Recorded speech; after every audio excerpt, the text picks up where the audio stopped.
All I can say is Melissa Jefferson Wooden is looking unstoppable. She looking unstoppable. Now, I know my dog Juju gonna pop out in a major way. I think she running the Diamond League final. I talked to her about that. She say she running the Diamond League final. She say she good after people say she was hurt. But I don't know if she running the one at the Diamond. I'm gonna ask her today, actually.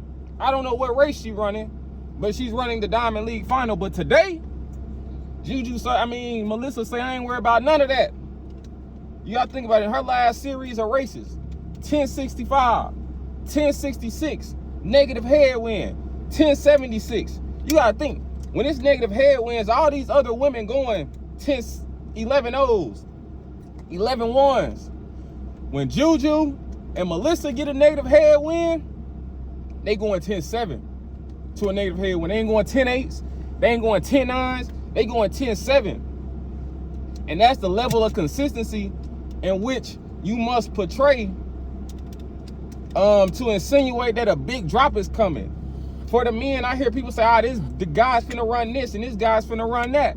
But they ain't showing no levels of consistency, displaying a big drop is on the way or on the rise. But these girls are showing that. In second place today was Sha'Carri Richardson. She ain't been looking that good all year, but she's looked a little better today against a decent field. You had Daryl Nita in third. You had a Shelly and Fraser Pryce in fourth. You gotta think these women done already ran sub 11 this year. Yeah, it was a cooler day out there in Brussels. You know, nobody really wants to run in Belgium anyways. It was a cooler day out there today, about 60 degrees. And they still put together a pretty decent race.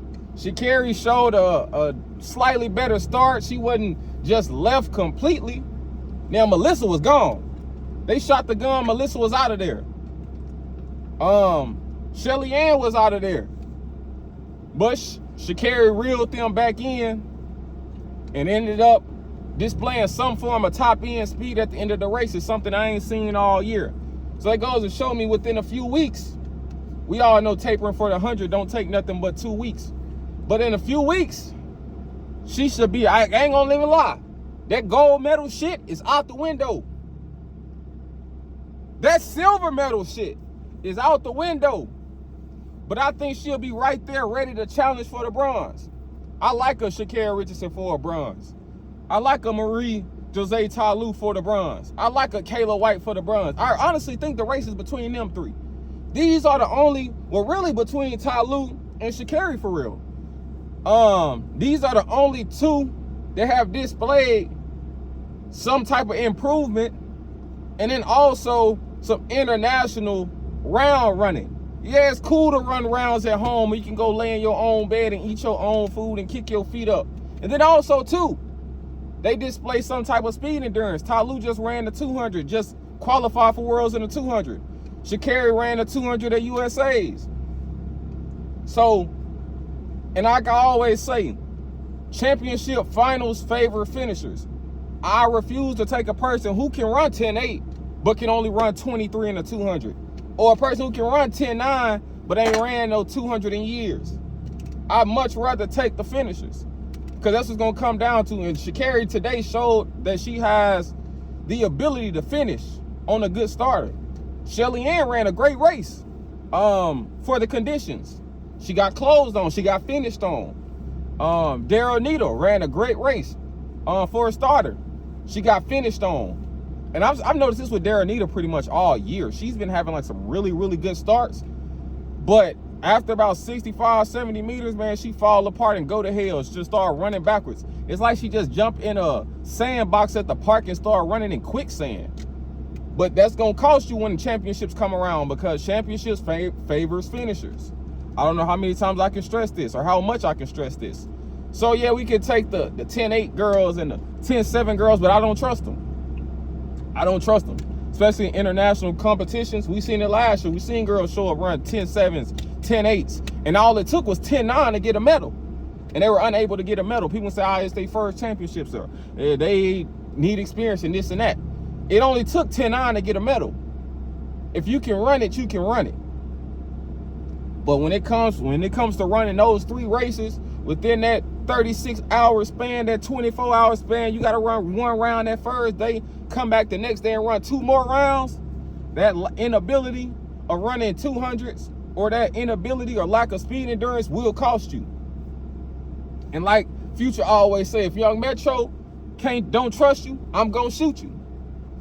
If their speed endurance don't trust you, them rounds gonna shoot you. Bottom line, if that speed endurance, your coach didn't trust that speed endurance in. You didn't believe in that speed endurance, and you didn't believe speed endurance was gonna be the fact that they got you through the rounds. If you didn't believe and you didn't trust in that speed endurance, and you didn't trust it, it's gonna shoot you. It's gonna shoot you. It's gonna be the straw that break the camel's back when those finals roll around. And when you get in those finals and those big moments and everybody's mind go blank, it don't matter about experience. It don't matter about what you done in the past. It's about what you're ready to do right now. What your body is ready to do right now. Have your body been closing all year, or have you just been having good starts and holding on? Because you notice that when it comes to championships, you rarely see the good starters, the guys who just get out and hold on, ever win. Or ever even display some form of success.